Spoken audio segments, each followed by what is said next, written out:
Have you ever read over the description of the New Jerusalem in toward the end of Revelation?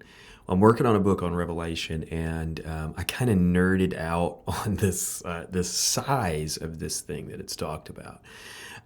So I kind of some of my side projects are writing sci-fi. And so I've spent a lot of time thinking about gravitational forces and forces of thrust and, planetary mechanics and stuff like that. And so I kind of put this verse through my just kind of the process I follow when I'm thinking about a sci-fi story and like, would it actually work? Because I like sci-fi that kind of leans more toward hard sci-fi that really could work in the real universe. And so here's what the verse says. This is Revelation 21:16. It says, and so this is like at the very end, it's talking about the eternal home of believers, and it calls it the New Jerusalem. And here's what it says. It says, the city is laid out as a square, and its length is as great as the width. And he measured, so there's an angel measuring it to show him the size. And he measured the city with the measuring rod, 1,500 miles in this translation. Its length and its width and its height are equal. So you can imagine a cube. It'd be either a cube or it could technically be a pyramid, but a cube really seems to make more sense.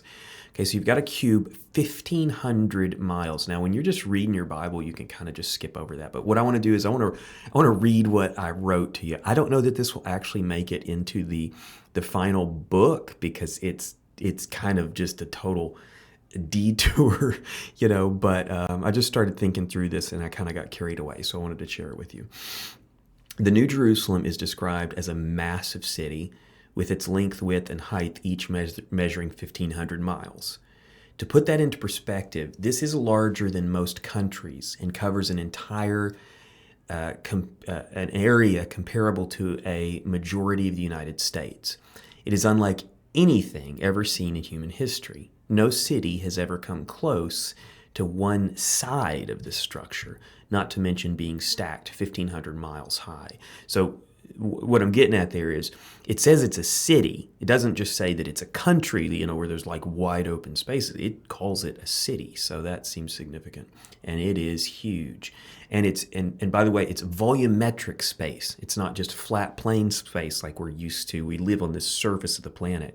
But this thing seems to have, volumetric space. So you got to think in cubic miles. Nobody thinks in cubic miles. Who would think about anything in that way? But that's the way you have to think about this. So the space afforded in New Jerusalem will be about 3.4 billion cubic miles. We don't know the population that will live within the holy city, but even at an average rural population density, the New Jerusalem could comfortably house more than the entire human population that has ever lived on earth with room to spare, and could be filled with hundreds of trillions of people at a more modern urban population density. So for that first number, I calculated it, but I live in East Texas, and we're kind of a more rural place, small towns, some cities, but small towns largely. And so the population density is low, usually, a number of acres per person, something like that. And so on that number, you can get billions of people into this holy city. But if you go to the population density of like Tokyo or New York, it is hundreds of trillions of people that you could fit in this kind of space. If you're assuming that, the cubic, that volumetric space. So it is immense. Okay. At the immense scale of 1,500 miles per side, if its construction were attempted under the known laws of physics, the New Jerusalem could not maintain a cubic shape using any materials known to science. The sheer mass would generate gravitational forces comparable to a small moon. I mean, it really is the size of a planetoid, a small moon. Inevitably compelling the structure towards spherical equilibrium as its outer portions collapse inward.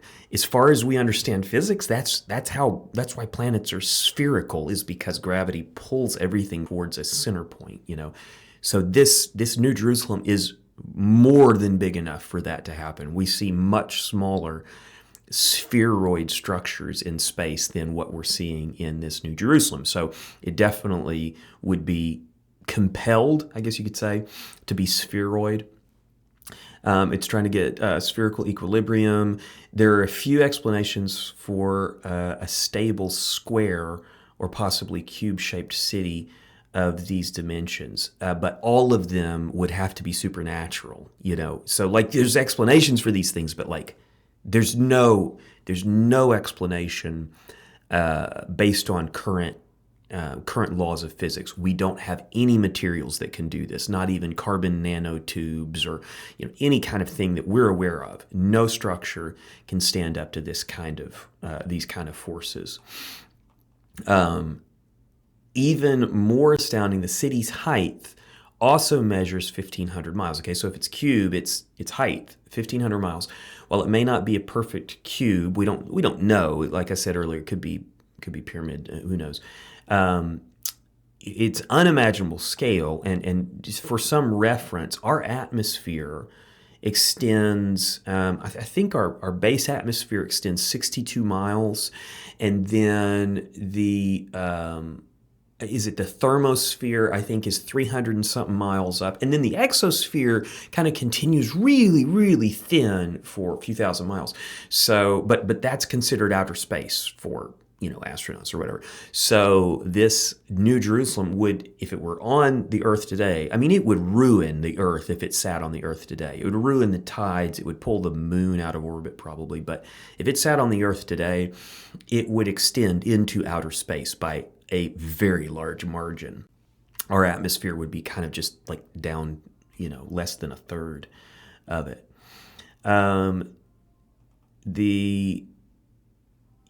So for physical perspective, if the city were a solid mass placed on Earth, it would, I just said this, it would disrupt the planet's tides and orbit, especially if constructed with dense materials like gold, which it says it's made of, the streets are gold and stuff. Its immense weight would destabilize Earth's gravitational balance, potentially pulling the moon out of orbit. Clearly, this city exists within some different kind of, system here. The city is also described as coming down out of heaven and descending. 2 times it says this. Never says that it comes to rest on the new earth. It's always described as in motion, okay? So we know that it's mobile. It's mobile. It can move. But here is the astounding thing about it. To move that mass, that size of a thing, would take an unfathomable amount of energy. I mean, you're talking like burning, star level energy to move a thing like this. And so I did some calculation. Okay, so considering its mass, if it were coming down at a typical orbital velocity, okay, so it's described as descending or coming down out of heaven.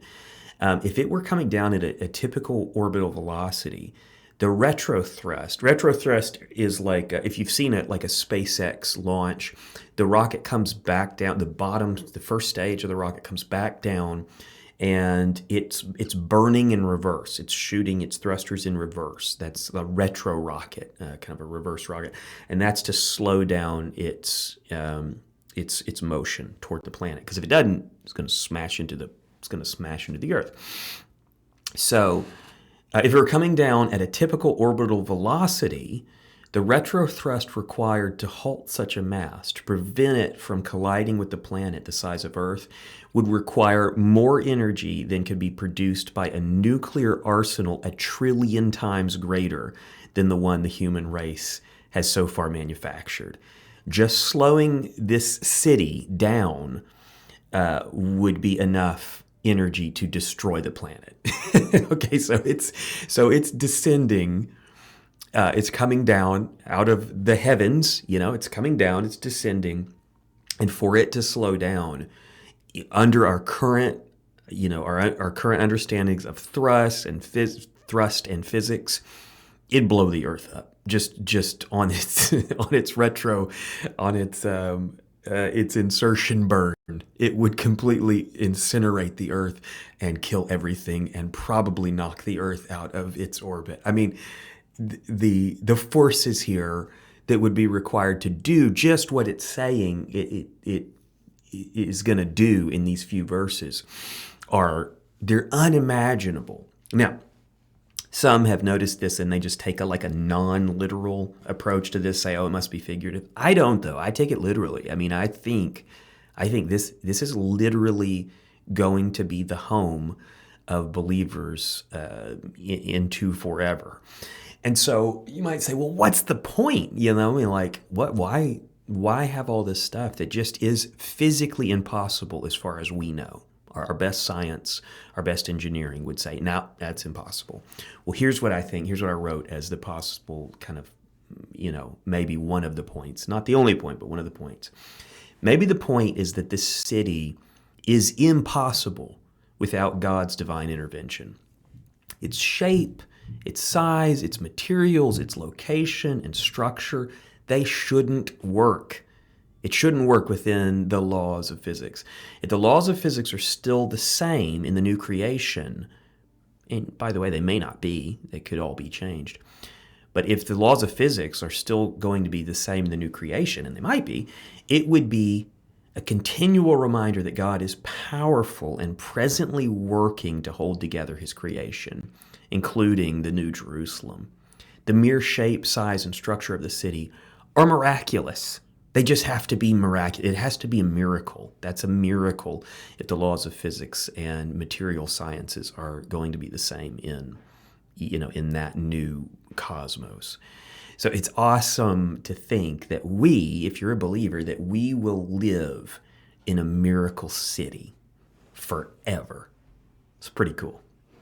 Thanks for indulging my nerdiness, and I had fun. I hope you did too.